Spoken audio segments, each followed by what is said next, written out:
Kindly be seated. I request Brother Krishnabir to say something. He has been associated with Brother Bhakt Singh and also this testimony. So, Krishnabir garu, may be profitable to listen to some of the realities of the past and the things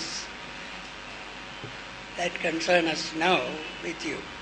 So, Krishnabir garu, Bhakt Singh garutono, సంఘ పరిచయతోనూ ఆయన సహవాసంలో వీటికి వచ్చినాడు. మరి నేడు ఉంటున్న పరిస్థితులను బట్టి మనకున్న సమస్యలు బట్టి కొన్ని విషయాలు కృష్ణపర గారు క్రమ విధానంలో జరిగిన విషయాలను కూడా మనతో పంచుకుంటారు.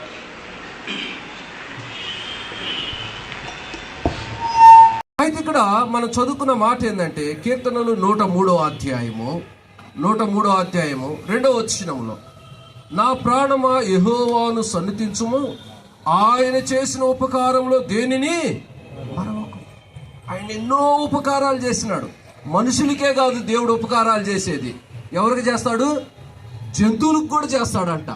జంతువులకు కూడా. భక్త్ సింగ్ గారు ఒక ఎగ్జాంపుల్ చెప్పేవాడు. భక్త్ సింగ్ గారు ఏమని చెప్పేవాడు అంటే, పులి ఆరోగ్యకరంగా వయస్సులో ఉన్నప్పుడంట జంతువులు చాలా చురుకుగా వేటాడిద్దంట. అది ముసలిదైనప్పుడు చురుకుగా వేటాడిద్దా? మనకు మోకాలు నొప్పులు వస్తాయి కదా, 60 సంవత్సరాలు 70 సంవత్సరాలు వచ్చేసరికి పరిగెడతామా? పరిగెత్తలేము. మరి ఏం చేస్తాము? ఎవరన్నా హెల్ప్ చేయాలి. మరి జంతువులు కూడా అలాగనే పరిగెత్తలేవు, అయ్యి వేటాడలేవు. అప్పుడు ఏం చేస్తాయంటే భక్త్ సింగ్ గారు దాన్ని ఎక్స్ప్లెయిన్ చేసేవాడు. ఏదన్నా జంతువు కనపడంలోనంట సింహం అంట గాండ్రిచ్చిద్దంట అని గట్టిగా అరిచిద్దంట.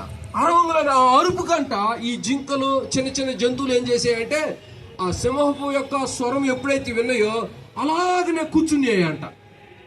అంటే వాడికి భయం, అమ్మా సింహం వచ్చింది ఇంకా మన పని అయిపోయిందని. అట్లా అరుపుతో జంతువులు భయపెట్టిద్దంట. భయపెట్టి దాని దగ్గరికి ఇక శక్తి చేసుకొని బలం చేసుకొని దాని దగ్గర పోయి దాన్ని చంపుకొని తినేసేద్దంట. అంటే అది వయసులో ఉన్నప్పుడేమో పరిగెత్తి మీద పడేది, ముసలిదైనప్పుడు ఏం చేసేది?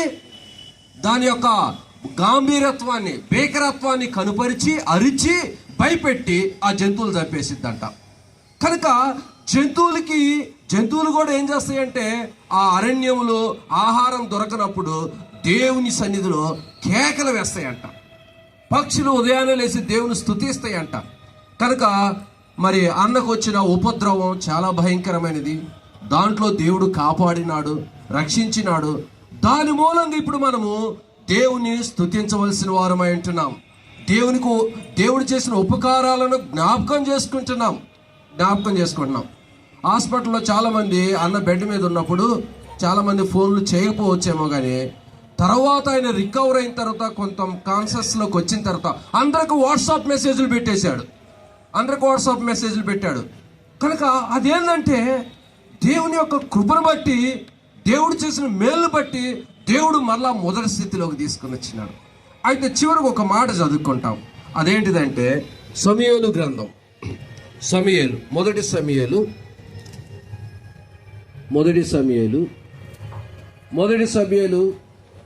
4వ అధ్యాయం 2వ అధ్యాయం మొదటి సమూయేలు 2వ అధ్యాయం 17వ వచనం. అందువలన జనులు యెహోవాకు నైవేద్యము చేయుటయందు అసహాయపడుటకు ఆ యవనులు కారణమైరి కనుక వారి పాపము యెహోవా సన్నిధి బహుగా గొప్పదాయను. నేను అనుకుంటున్నాను, బహుశా జయప్రకాష్ అన్నకి లైఫ్నిచ్చింది దేవుడు ఏదో ఒక ఉద్దేశం ఉంటుంది. ఆనాటి కాలంలోనంట షిలోహులోనంట, అమ్మ ఇటు చూడండి, ఆనాటి కాలంలో షిలోహు అంటే దేవుని మందిరంలోకి బలులు తీసుకురావటానికంట ప్రజలకంట అసహాయమైందంట. ఎందుకు అసహాయమైందంటే అక్కడ దేవుని మందిరంలో ఏలి కుమారులు విశ్వాసులంతా బాధిస్తూ వచ్చినారు. ఆ బలిపశుని తీసుకొచ్చి వండుతా ఉంటుంటే వండక పూర్వమే పచ్చి మాంసం కావాలని ఆ యొక్క కొంకులు కలిగింది తీసుకొచ్చి ఆ కుండీలో మాంసం ఉన్న పాత్రలో గుచ్చి ఎంత మాంసం వస్తుందో అంత తీసుకున్నారంట. పచ్చిది ఎందుకు తీసుకున్నారంటే పచ్చిదానికి కొవ్వు ఎక్కువ ఉంటుంది. వేడి చేసిన తర్వాత బాయిల్ చేసిన తర్వాత కొవ్వు కరిగిపోయింది. అంటే వాళ్ళకి కావాల్సింది ఏంటంటే కొవ్వు కావాలి. కొవ్వు అంటే ఏంటిది? శ్రేష్టమైంది. ఈనాడు సమాజం ఎలా తయారైందంటే దేవుడి మందిరంలో దేవునికి అర్పించవలసిన శ్రేష్టమైన ఘనత, మహిమ ప్రజలు కోరుకుంటున్నారు, ప్రజలు ఇష్టపడుతున్నారు. అంత మాత్రమే కాదు, ఇంకా అనేకమైన విషయాలు ఉన్నాయి. ఎన్నో నీచమైన కార్యాలు కనబడుతున్నాయి. కనుక వాటన్నిటినీ దేవుడు బయటికి పారద్రోలాలంటే ఆ సమయాలను తీసుకొని రావటానికి అన్నాని ఏం చేసినాడు? దేవుడు అన్నాని ఏం చేసినాడు? పట్టుకున్నాడు. ఈనాడు దేవుని సమాజాన్ని, దేవుని ఇంటిని బాగు చేయటానికి నువ్వు ఒక వ్యక్తిగా, నువ్వు ఒక పాత్రగా దేవుని ఇంటిలో వాడబడాలని దేవుడు ఏం చేస్తున్నాడంటే పట్టుకుంటున్నాడు. అందుకనే జయప్రకాష్ అన్న కూడా ఆ మరణపు యొక్క కోరల్లోకి వెళ్ళి బయటికి రావటానికి దేవుని ఉద్దేశం ఏంటంటే దేవుని ఇంట్లో మరి మా పరిశుద్ధత కనపడాలి, ఆ ప్రక్షాళన జరగాలి, ఆ విమోచన జరగాలి, ఆ యొక్క విడుదల జరగాలి. కనుక అన్నిమిత్తమే దేవుడు నిలబెట్టి ఉంటాడు. అయితే అన్న ఆరోగ్యం కొరకు, భవిష్యత్తు సేవ కొరకు అన్నతో సహకరిస్తున్నారు బ్రదర్స్ చాలా మంది. వాళ్ళ కొరకు కూడా మనం ప్రార్థన చేయాలి.